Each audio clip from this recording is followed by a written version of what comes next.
and the basis for detention. So, what is the law and what is the crime that I committed? To me now, the legal basis for my being here, as apparently I was brought here not of my own volition. Mabilis ang announcement ho muna tayo mga kababayan. Ito na ho ang huling video natin ngayong araw na to kaugnay din sa mga kaganapan sa ating bansa, lalong-lalo na dyan sa pagkakaaresto nitong si dating Pangulong Rodrigo Duterte. Rekta na ho tayo dyan sa Villamor Air Base. Kung gusto nyo makibalita, kung gusto nyo matlaman ang tunay na kaganapan kaugnay dito sa ating pinakamamahal na dating Presidente Rodrigo Duterte, pumunta ho kayo dyan. Walang kwenta yung mga like na yan, walang kwenta yung mga comment na yan, walang kwenta yung mga share na yan. Yan ho ang tandaan ninyo. Para naman sa mga kababayan nating mga OFW dyan, pasensya na ho kayo. Punta na lang ho kayo dun sa ibang mga vlogger na nasa social media pa rin at hindi ho sila pupunta doon. Dyan na lang ho muna ho kayo manood. Pero dito ho sa PH Update, karamihan ho, din ho ng mga subscriber natin na nandito sa Central Luzon at nasa Northern Luzon, didiretso na rin ho dyan sa Villamor Air Base. Dahil pagka ilinipad hong padahig itong si Tatay Digong, wala na ho, katapusan na ho yan. Kumbaga yung isang aandap-andap na ilaw na nakikita natin na pag-asa natin itong mga Duterte na to. Kahit hindi na ho makatakbo ng presidente, nandyan lang si Tatay Digong, masaya na ho tayo. Ngayon, pagka kinuha ho yan, talagang malaking kaguluhan. Kaya ngayon ho mga kababayan, kung mahal nyo ho talaga itong si dating Pangulong Rodrigo Duterte, pumunta ho kayo at magpakita ho tayo ng physical na presensya, physical na suporta kay Tatay Digong. Wala akong kwenta para dun sa mga taga Luzon, ha? Wala akong kwenta mga taga Visayas malapit sa area. Wala akong kwenta yung like, react, comment, share diyan sa ano na yan, diyan sa mga kaganapan na yan. Magpakita ho tayo ng physical na suporta dito kay dating Pangulong Rodrigo Duterte. Wala na hong intro-intro, rekta na ho tayo dito sa pinaka-latest na update kaugnay dito sa pagkaka-aresto nitong si dating Pangulong Rodrigo Duterte. Base ho dito sa pinaka-latest na post nitong si Sir Tio Moreno, as of 11:55 today, PRRD is questioning the legalities of the detention and the validity of the warrant of arrest against him. He just activated his prosecutor self. Humanda kayong lahat. Ayan na ho mga kababayan, panoorin ho natin ang video. Detention and the basis for detention. So, what is the law and what is the crime that I committed? To me now, the legal basis for my being here, as apparently I was brought here not of my own volition. If somebody else says, kung hindi ibang tao, ikaw siguro, because this is your structure.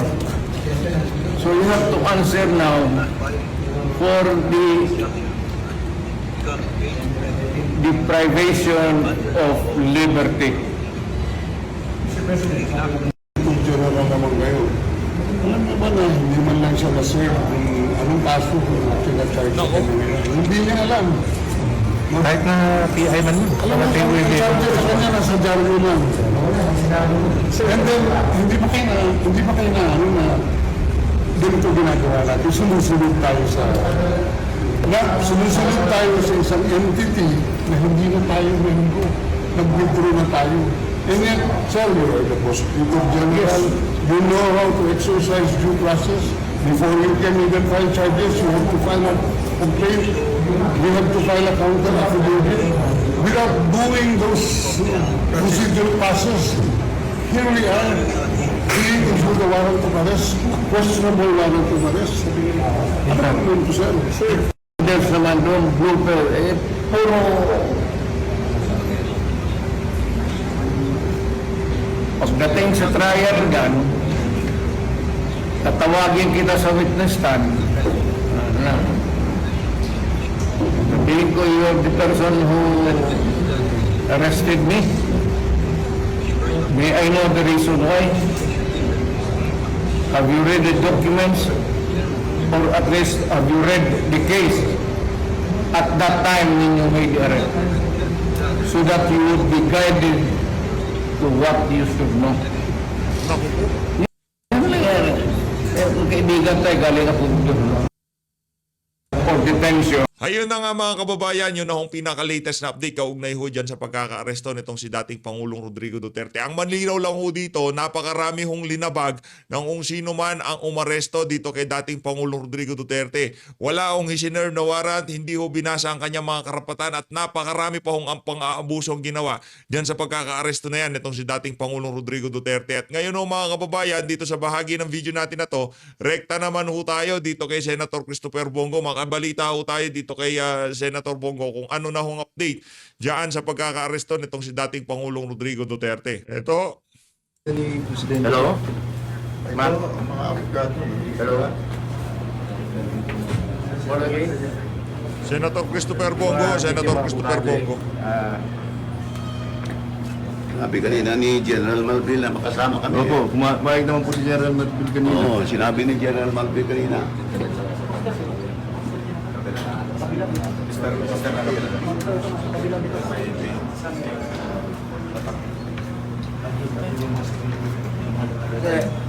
Hindi pwede pumasok. Nandito po kami ngayon, mga abogado ni dating Pangulong Duterte at dito rin po yung doktor niya. Alam po, hindi kami pinadaan. May instruction po si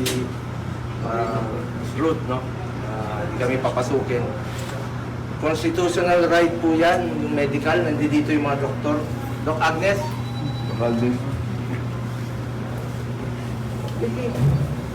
Ito yung mga doktor nila. Schedule for procedure po si former President Duterte. Kaya lang, ayaw kami pumasukin din si mga abogado.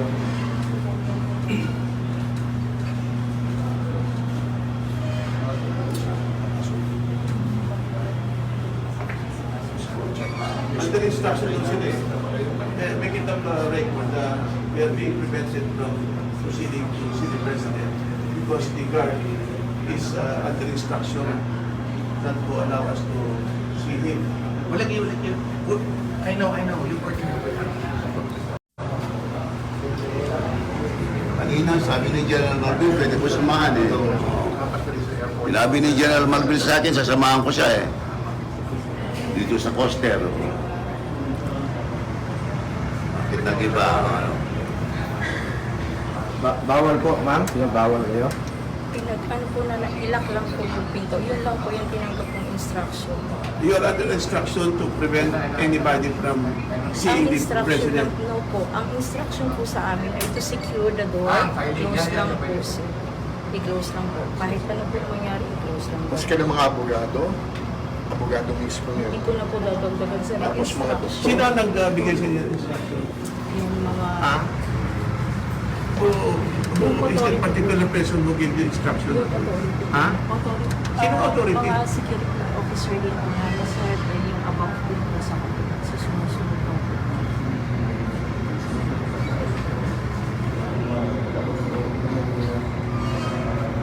Abogado yung doktor, hindi pwede.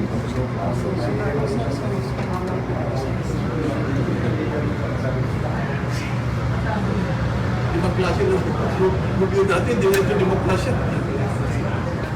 The basic constitutional right of a person is being deprived. Being denied.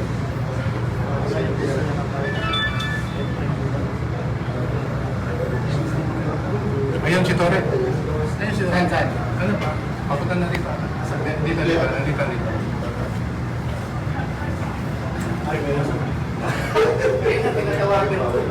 Meron kami ng agreement eh.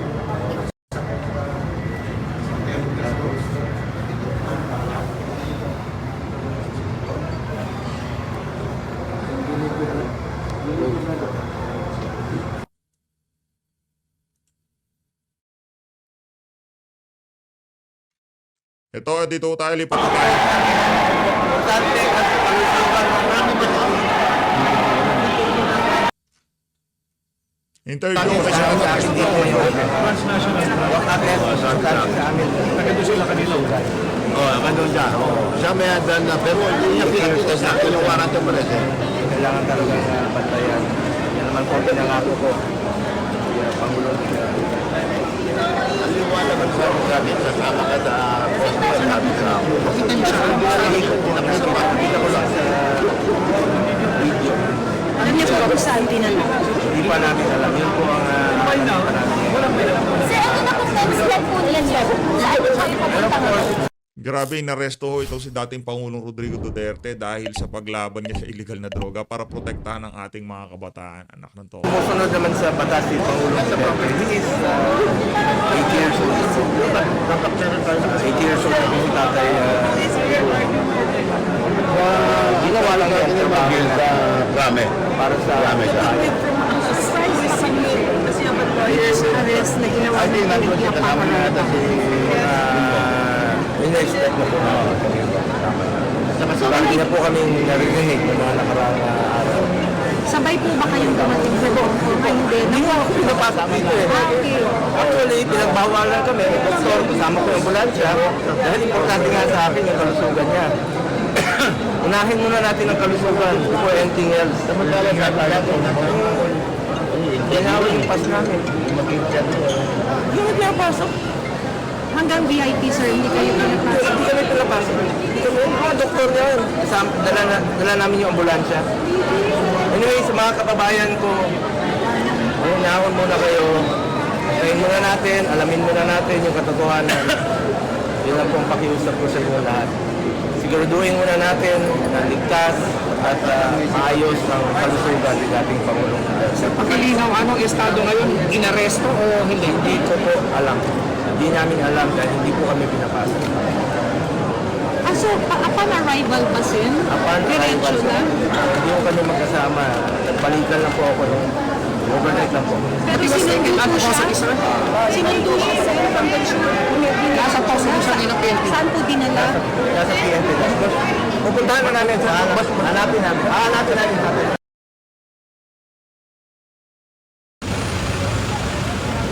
Yes, yes. Hindi ako pinansin ni ano eh.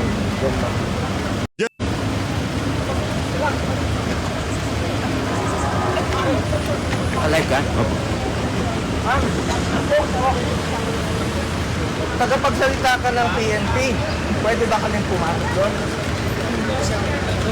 Sabi ni General Marbil kanina, sabi ni General Marbil kanina, pwede pumunta doon sa White Sea. Pwede rin kami, alam namin. Ma'am, kali po tagapagsalita ng PNP. Officer, please handle the best president of the Philippines very well. Treat him well. Senator.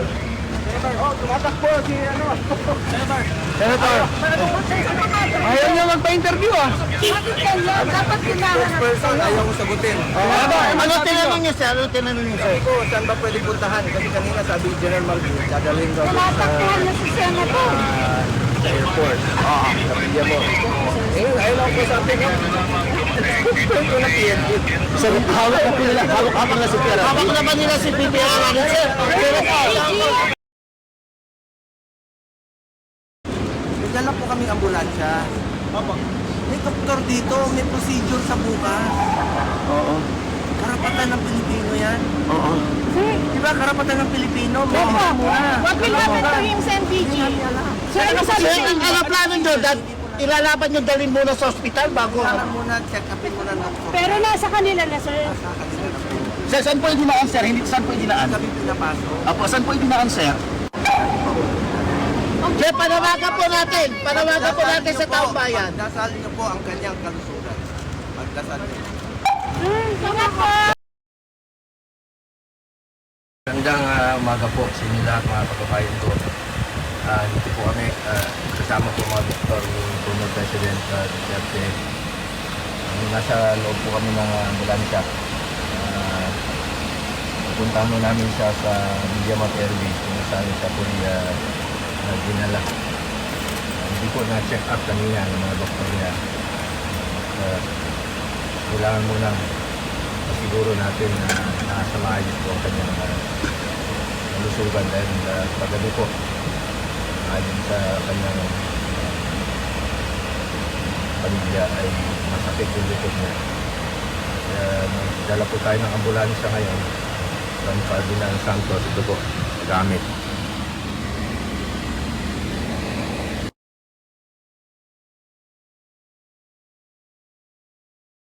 Magandang umaga po sa ating mga kababayan. Papunta po kami kay ating Pangulong Duterte. Kasama ko po ang mga doktor niya. At reviewin muna natin ang kanyang kalusugan dahil kahapon may reklamo po siya, sumasakit ang kanyang likod ayon sa kanyang pamilya. Kaya nagdala po kami ng kagamitan at ambulansya. Importante po at karapatan ng bawat Pilipino. Unahin ang kalusugan. Constitutional right po yan ang medical.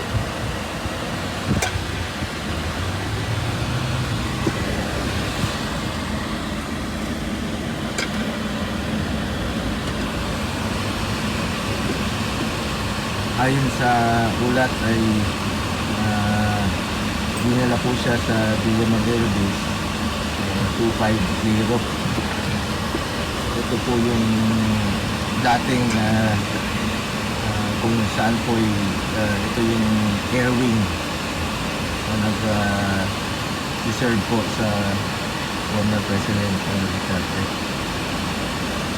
Dito tayo sa loob ng ambulansya mo. Magdasal ano po si dating Pangulong Duterte. Importante sa kanya, importante sa atin lahat ang kalusugan former President Duterte. Tawagan ang kanyang mga doktor. Susunduin nyo ngayon si Kanina po, Presidente. kasama ko yung doktor niya, hindi kami pinapasok. Hindi po Sa totoo niyan, hindi na ho tayo makapag-komento. Hindi na ho tayo makapag-komento sa ating mga naririnig dito kay Senator Christopher Bongo. Pagdasal lang ho muna natin itong si dating Pangulong Rodrigo Duterte at yung mga malapit lang sa area, punta na ho kayo.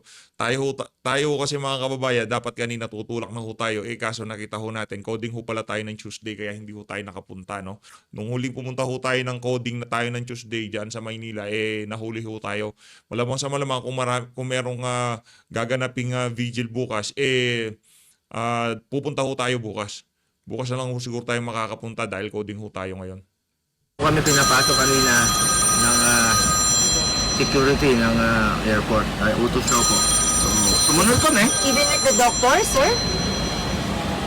Sumusunod lang po ako. Naintindihan ko naman yung mga... Hello, pakisagot muna. Hindi. Pakisagot muna yung maingay. Sir, meron bang sinabi sa inyo si Presidente na hindi magandang pakiramdam kaya nagtawag na kayo ng doktor? Or you were just concerned? Actually, aside from being concerned, excuse me po, pwede pakisagot lang po muna yung call sandali para matulog na. Yan. Aside from being concerned po sa kanyang kalusugan, yan naman po pinangako ko sa kanya noon pa hanggang sa pagtanda niya yung kalusugan. Opo. That's why Mas importante po sa akin ang kalusugan niya. Okay. At nandito ang doktor niya, pumunta kami ng maaga doon, hindi kami pinapasok. At karapatan po ng bawat Pilipino, kahit sinong Pilipino, ang ma-check up muna. Constitutional right po natin yan. Alright. So, Nandito yung doktor niya. so ito ngayon, sir, susubukan niyo pong pumasok at puntahan si Presidente po. Tingnan Nasa muna VIP natin lounge, ang no? kanyang kalusugan. Alright. Papabili rin ako ng pagkain niya. Alright. Sige, sir. Sir, tama ba? Dinala siya against his will? Hindi ko pa po masasagot yan sa ngayon. Antayin lang po natin ang kanyang abogado. May kasama naman po siyang abogado, si former Secretary Mejaldea. Opo. Hindi ko po alam kung ano yung papel na pinakita sa kanya. Sir, hindi siya na-check kanina, physically, medically, bago po siya dalhin dito? Hindi ko po masasagot yan dahil hindi po kami pinapasok. Kaya nga po may ambulansya kami rito. I see. Ito ang gamit ko. Alright. So, kayo na po sir ang nagtawag nito para madala po si Sir sa Cardinal? Actually, schedule talaga namin itong magdala ng ambulansya para masigurado. Upon his arrival po? Dahil he is scheduled for medical check-up tomorrow. Medical procedure tomorrow. Alright. Okay po sir. Thank you very much po sir. Salamat po sa mga kababayan Sige, natin. Manghinahon po kayo. Keep calm. Pagdasal niya. Nakausap ko yung si Ma'am Anelet. Nakausap ko si former Secretary Mejaldea. nandun daw sila sa loob ng kampo sa Villamor. So inaantay namin makapasok po ngayon. Sir, ano lang sabi sa inyo? Pagkababa ng eroplano, kinuha na siya ng Interpol, gano'n? Hindi ko alam kung sinong kumuha sa kanya, pero may mga pulis. At hindi ko kami pinapasok, pinagbawalan po. Ako, ang mga doktor niya. Doktor po ang kasama ko. Sir, may sabi kasi na yung arrest warrant daw po is from Interpol. Hindi ko pa po makukonfirma yan. Pero saan daw po ididiretso si PRRD, sir? Yan po ang hindi pa namin masasagot sa ngayon. Magbabalita po kami sa inyo makita natin. Kuya, Para komportable sila. Ayun, para sa lahat. Sir, kumusta daw po si PRRD? Hindi ko pa po masabi kung nasa maayos siyang kalagayan dahil kagabi po masakit daw po ang kanyang likod. Kaya siguraduhin muna natin na sa maayos ang kalagayan. Dito po yung mga doktor niya, saka yung medical team. Sir, after po na mahawakan ng PNP si PRRD, paano po ba? Isasayalin po ba siya sa medical check-up muna bago po kunin ang tuluyan ng PNP? Karapatan po ng Pilipino na magpa-check up muna siya. Tingnan kung nasa maayos ang kalagayan. Hindi nga kami pinapapasok eh. Pero sir, ano po yung sabi ng pamilya niya? Sineka po na ba siya bago siya kunin? Hindi ko pa po masasabi. Babalitaan ko lang po kayo mamaya. Sir, kasama Pagdasal nyo, manghinahon po tayo. Pagdasal natin si former President Duterte. Sir, kasama po Nasa ba? maayos ang kanyang kalagayan. Sir, kasama po ba ni FPRRD si Vice President Sara Duterte? Sa pagkaalam ko, hindi po yata. Sir, sino lang yung kasama niya ngayon na immediate na maalalay sa kanya? Anak niya, apo niya, at yung kanyang nurse, at saka si former Secretary Anak Medaldea. Apo, sino pong anak, sir? Si Kitty po. Ayun. Okay na kayo guys? Okay na. Salamat Sir, po. salamat po. Salamat po. Ay, sir, last na lang, sir. Akin si Will po yung pagka-aresto kaya Hindi ko pa po masasagot sa ngayon, but sumusunod naman po sa batas. He is a lawyer, abogado po si dating Pangulong Duterte. Sumusunod po yan sa batas. Sir, available daw po. Anong gagawin yung hakbang kung didiretso na siya, kunin na siya ng Interpol? Pwede ba yun? Legal muna, legal. Sir, available daw po yung inciting to sedition. Magbe-bail po ba? Hindi ko po alam anong kasong sinampa sa kanya. Okay na. Salamat po. Thank you, sir. Salamat Thank you. po. Salamat Pagdasal niyo sir. po, manghinahon kayo. Pagdasal niyo po si dating Pangulong Duterte. Mahal natin si Tatay Digong. Mahal na mahal po natin siya. Importante ang kanyang kalusugan. Sir, ano po? Ginawa niya ang lahat para sa bayan. Sir, Minahal niya tayong lahat. Pagdasal natin siya. Bilang ganti, pagdasal po natin siya. sir, ano pong implication nito sa mga Pilipino? Manghinahon lang po kayo. Sir, papasok ba kayo sa loob? Inaantay ko po, papasok ako. Sir, sabi kanina ni Yusek Lorin, wala naman daw na iserve na arrest warrant. Wala po ako nakikita. Hindi nyo pa nakikita na na-serve. Hindi nga kami nakapasok po. Hindi po kami pinapasok. Pero sir, ongoing na negotiation kung pwede kayong makalapit sa Pangulo. Tapos sir, sir kasama sa negotiation ninyo kung sa ospital siya diretso. Check up muna. Check up muna. dapat. Ngayon sir, ngayon. Sa Cardinal. Okay sir. Sakit ho, masakit mga kababayan. Sobrang sakit. 80 years old na po ngayong March 28. Pasensya na po kayo, medyo natanggal yung ngipin ko ng isang araw. Si Honilet kasama doon sa loob? Kasama po sila sa flight. Okay. Sir, where is VP? Where is the Vice President, sir? Kasama ba ni PRRD? Sa pagkaalam ko, hindi po. Nandito na ba si VP? Hindi ko rin po alam. So nakausap niyo si VP Sara? Pasensya na po ha. Pasensya na po kayo. Hindi ko alam yung mga ibang detalye dahil isa po akong senador. Umuwi po ako. Nauna ako umuwi. Trabaho muna. Sir, kamusta yung family? Nung kausap niyo si Kitty, okay ba siya sa loob? Gutom na po. Nagugutom po si Tatay Digo. Ito yung pizza. Request daw po yan ni PRRD, sir. Tsaka ni Kiki. Tsaka nung apo. May Yung apo kasama sa siya tuhod. ako. Apo sa tuhod. May kasama po siyang apo doon. Sino ba po? Ang Manilet, Katie, apo. Sino po pong kasama? Hindi ko na po alam eh. Sen, si Doc po, pwede. Doc, Hindi ko alam yung entourage yan, hindi ko alam gagawin nyo kay PRD, check nyo agad yung ano niya. Kasama po yan. Schedule po siya for medical procedure bukas. Ano procedure? Ang doktor pong nakakalam yan. Doc, anong procedure? Anong procedure po, Doc? Ano po yung Doc? Sorry. Wala tayong permission sa pasyente para i-review. Walang permission daw kung ano. Kayo mabante.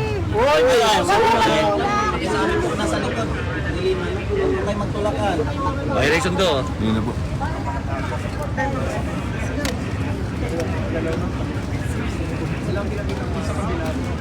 Dasal po. Dasal natin sa Tatay Digong.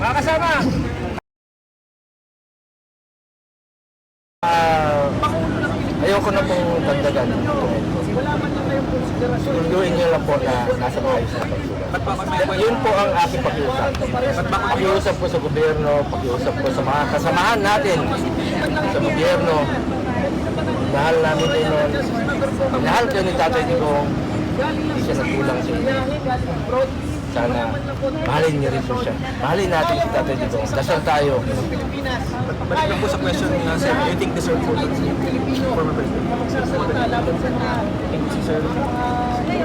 Please ensure his safety and health. Sir, as far as you know, sir, ano nangyayari sa taas? Just ensure his safety and Sir, as far, can you give us an update, sir? Ano exactly nangyayari sa loob, sir? Kahit kanina po nagre-request si Kitty at saka si Tatay Digong, nagugutom na po siya. Kanina pa, tawag ng tawag kanina. Sir, nakaposas ba siya? Kinulong ba siya sa room? Anong eksakto mulong, Alam, sir? hindi ko nakita. Sir, hanggang kailan daw po siya dito, sir? Ano nga ang papasukin eh? Doon sa phone, via phone, sir. Hindi niya makausap sir over the phone. Nakausap ko yung anak. Sabi naman na okay naman po. Pero Sen, yung Sir, warrant pupunta na ba si nabigay Bibi na Sara dito? Susunod. as far as you know, yung warrant nabigay na po, Hindi ko pinapresent. alam. Kaya natin magkabasa. Sir, papunta ba si Bibi Sara? Hindi ko rin po alam. Thank you, Senator. Thank you, Senator. Maraming salamat.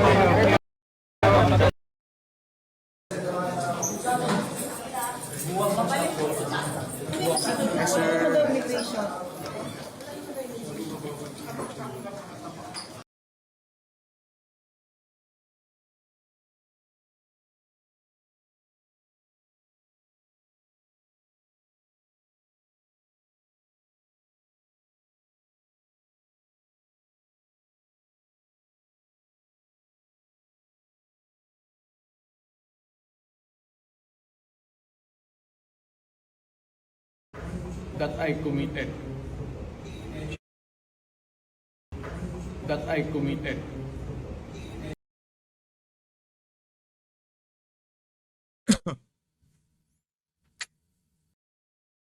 Netherlands.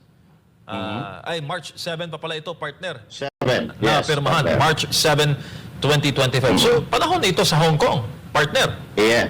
Yes, partner. Ito, partner, yung kaabalahan natin ng papunta natin sa Hong Kong. So, ibig sabihin, taliwas din po ito sa mga sinasabi nila na tumakas si Pangulong Duterte. Kasi yun po ang pinapalabas nila eh. Tumakas si Pangulong Duterte papunta sa Hong Kong para dito nga sa ICC. Pero ito, partner, malinaw na malinaw po dito na meron pa talagang pagsasabuatan.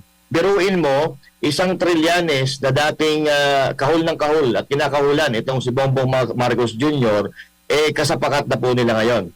Kasi ang sabi ng ating gobyerno, hindi makikipag-ugnayan ang gobyerno ng Pilipinas sa ICC. Pero bakit ngayon? Ito, partner. Unang-una, hindi naman tayo miyembro ng ICC, umalis na po tayo dyan. So, ibig sabihin lang talaga nito na may plano silang hindi maganda. Talagang sinasakyan nila ang issue na ito para mapabagsak si President Duterte at siguro hindi na makapagsalita sa mga rally-rally at hindi may pagtanggol ang kanyang anak, si Vice President Sara Duterte, dahil nabalitaan naman din natin, partner, natatayo siya na counsel ni VP Sara Duterte regarding dito sa kanyang mga kaso. So now, talagang ang ginagawa nila dito, partner, ay pinipilay nila ang mga Duterte, pinipilay nila ang PDP Laban, pinipilay nila itong puwersa ng tunay na nagmamahal sa mga Pilipino. Kaya ang nakakatakot dito, partner, yung consequences nitong mga ginagawa nilang ito dahil ito ay paglabag po sa ating konstitusyon na ginagawa nila ngayon. Kaya kailan ang problema, parang sila na talaga ang batas, hindi na nga nila sinusunod ang batas. So kung ano ang gusto nila, yun po ang nasusunod na. At sana may tumayo, may tumindig para mailigtas sa tiyak na kapahamakan ang ating bansang Pilipinas. Dahil kung ganito, partner, ang mangyayari, walang kahihinatnan. Para tayong headless chicken na hindi alam kung saan pupunta. Iba-iba po ang nangyayari sa Pilipinas. Magkakaiba ang kanilang pinag-uukulan ng pansin. Imbis na pag-unlad ng bayan, mga kritiko at kalaban ang kanilang pinagbibigyan ng oras at ng kanilang mga lakas, partner. Nandyan pa rin sa Villamor Air Base si Senator Bongo, no? At sinusubukan na lang makapasok sa loob ng airbase at may mga reports daw, may mga report tayo na babasa online to be verified na ang dating Pangulo daw ay sumasailalim, no, sa procedure at ito-turn over nga, booking procedure at ito-turn over nga ito sa ICC. At kasalukuyang may panayam ngayon si Senator Bongo, no? Baka makuha natin ang feed o buod ng kanyang pahayag at mukhang nakita rin natin kanina si Yusek Lorraine Badoy na kasama ng senador para nga tutukan ang kalusugan at upang itutulong kay dating Pangulong Duterte. Pakinggan natin, partner, si Senator Bongo. Sa lawyer. Kasi mga nila sa loob.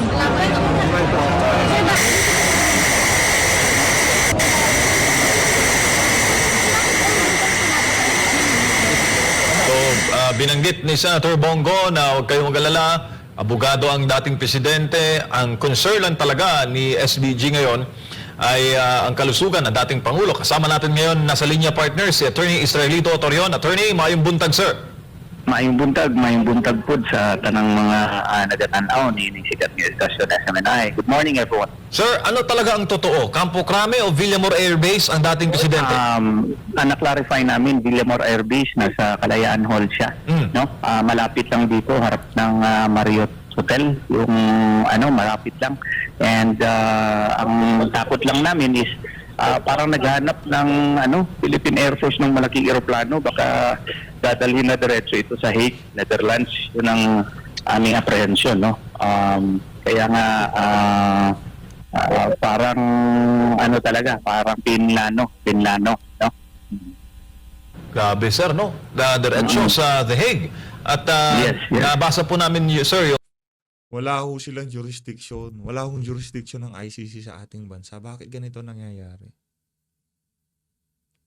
yung arrest warrant mula po sa ICC at dated March 7. Ito pa yung mga panahon na naghahanda ang mga kababayan natin dyan sa Hong Kong at lumabas din po yung mga issue na tumakas raw ang dating presidente, pumunta ng Hong Kong para takasan yung napapalapit na arrest warrant serving. Mukhang meron talagang pattern, Attorney Torion, sir. Oo, parang nakikita talaga natin kasi yun pala, meron na sila noon but they hid it from us. And apparently, may plano sila na dalahin kaagad ito sa Hague, Netherlands. Siguro naghanap ng mga aeroplano ata. Yun ang aming fear ngayon. Sir, wala bang magagawa ang kasalukuyang administrasyon? Kasi di ba Pilipino to eh. Ba't nila ito turn over sa kamay ng mga banyaga? Kaya nga because under international law, we have already withdrawn from the Rome Statute, no? And this was already effective in 2019. And apparently, even if na-withdraw na tayo, no, inialaw pa rin nila to exercise jurisdiction in the Philippine territory ng ICC. Kaya nakakalungkot po ito, nakakalungkot.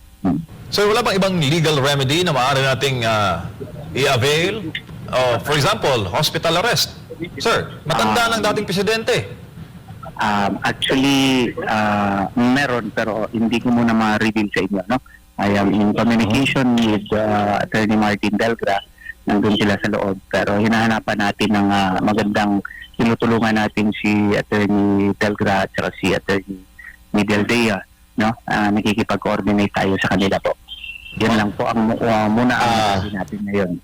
Attorney, Attorney, confirm, Master Judea po ito, attorney, no? Confirm lang po natin na gusto lang natin malaman na may kasama po si PRRD na mapagkakatiwalaan natin doon po sa loob. Nandun sila, si Attorney Martin Delgra nakapasok, si ES, Executive Secretary Miguel Dea nandun sila Sir Tony Llamas, no? Pati si Attorney Fred Lim nakapasok ata.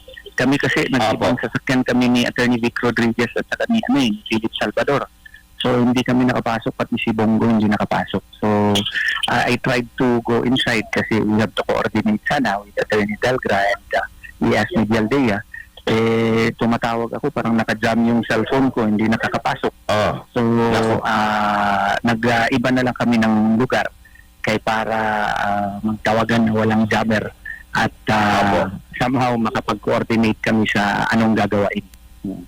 Yes, attorney, if ever, let's say for example, dalhin talaga nila si PRRD doon sa The Hague, sa Netherlands, is this legal na hindi naman po tayo bahagi na ng ICC?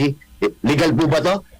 Kaya nga, supposedly, yan ang i-question natin, no? Kasi we are no longer part of the ICC and ang nakalagay naman doon sa Rome Statute is they should, the only exception is when a matter is already under consideration by the ICC, and it is our considered humble legal opinion that when you say under consideration, it means that it is under judicial consideration. But what was done in 2018 was merely an action on the part of the prosecutor's office, which was not within the pre-trial chamber of the ICC or the trial chamber of the ICC. So therefore, the exception under the Rome Statute does not apply, and the jurisdiction of the ICC does not attach anymore. And I cannot understand why, except perhaps for political considerations. The Marcos administration is coordinating and actively cooperating with the ICC. To my mind, this is illegal, and this violates international law even. Thank you, attorney. Back to you, partner MJ. Apo, makasama rin natin ngayon si Boss Dada, partner. Baka may mga tanong ka kay Attorney Torion. Yes, attorney. Alam naman natin, malapit na eleksyon and tumatakbo si Pangulong Duterte as mayor dyan sa Davao. Kung may tatawid siya, paano po kaya yun? Mawawala siya doon sa mga kandidato or tuloy pa rin yung kanyang pagiging kandidato as mayor? Kasi ang concern ng mga taga Davao, hindi nila gusto yung uupo pag nangyari yan, pag nagkataon. Kung ma-elect naman siya as mayor, no, that does not mean na hindi na siya po pwede kasi duly elected, nakafile naman siya ng certificate of candidacy. So if ever wala siya, so yung vice mayor will act as mayor, no? Kasi nga that is allowed under the law. Nakapag-file naman siya ng certificate of candidacy, and he is what you call this, he is a legitimate candidate, so he can still be elected by the people.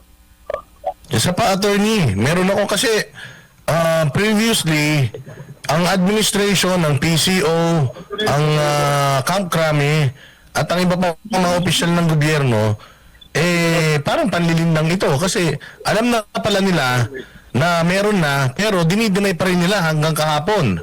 So, pwede ba natin silang kasuhan dahil sa pagsisinungaling nila sa taong bayan?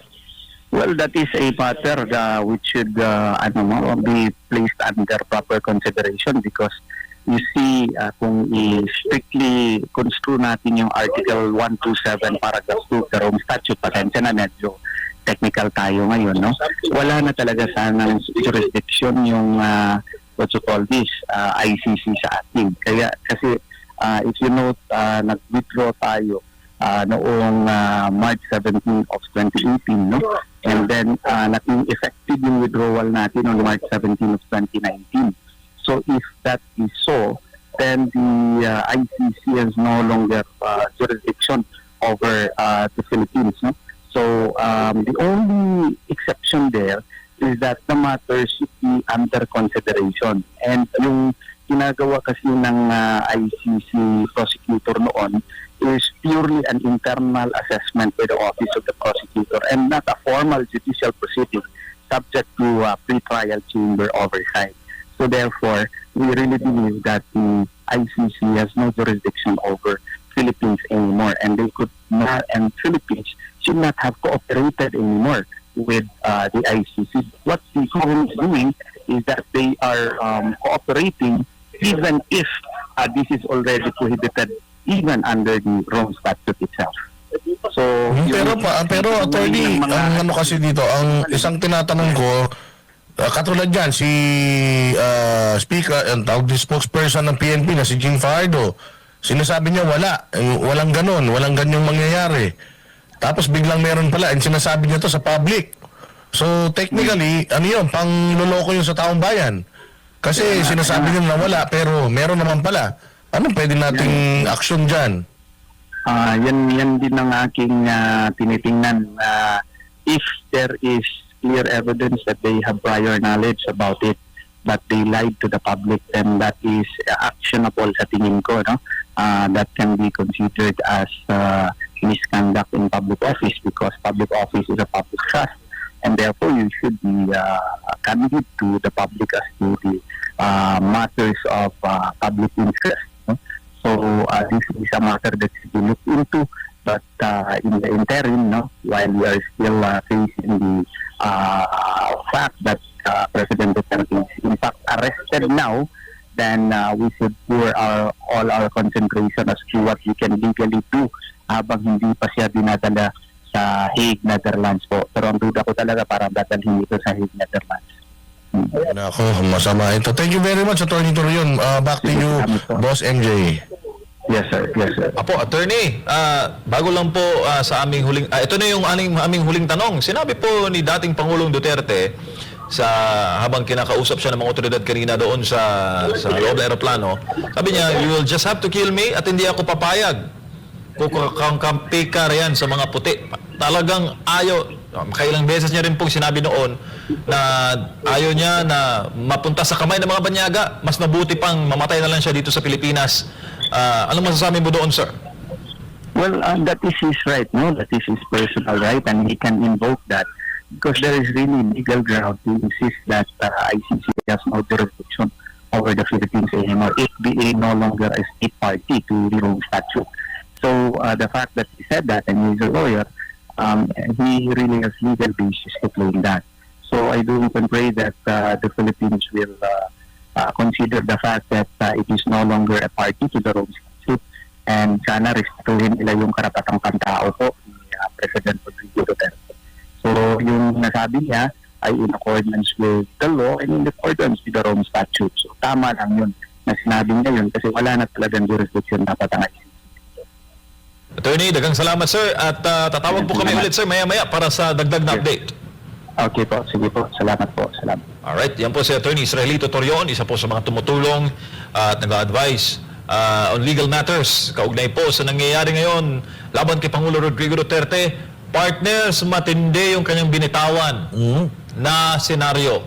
Hindi na dadalhin sa krame, diretso na sa The Hague, Netherlands, ang dating Pangulo, at doon siya haharap sa International Criminal Court. Nako, malaking dagok yan. Ito naman natin, partner, nagsinungaling ang otoridad sa mga Pilipino. Again, katulad ng sinasabi natin, malaking issue ito. Public office is a public.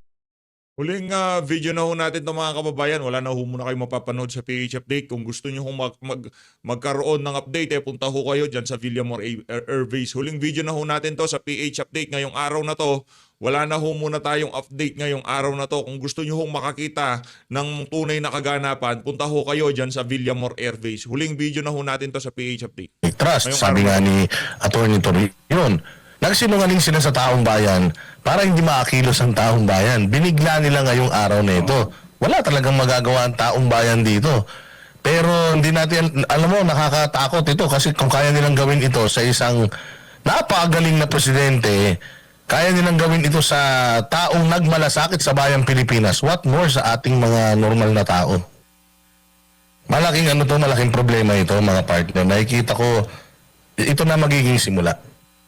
Ito Partner na ho Jude, talaga. tama ka dyan, Boss Din. Wala na ho, no? Huling video na ho natin to dito sa PH Update ngayong araw. Ngayon, kung mahal nyo ho talaga si dating Pangulong Rodrigo Duterte, magkita-kita ho tayo dyan sa Villamor Air Base, ha? Kung saan dinala itong si Tatay Digong. Huling video na ho natin to sa PH Update. Kung nandito ho kayo sa Central Luzon, Northern Luzon, kung kaya hong pumunta, magpakita ho tayo ng suporta, ha. Huling video na ho natin to. Wala na ho kayo mapapanood sa PH Update. At sana sa mga kasama natin dito sa dito sa yung mga political vlogger, wag na muna rin ho kayo mag-update kasi yung iba tinatamad pumunta sa diyan sa area dahil sila wala akong kwenta yung mga comment na yan. Sinasabi ko sa inyo, walang kwenta yan.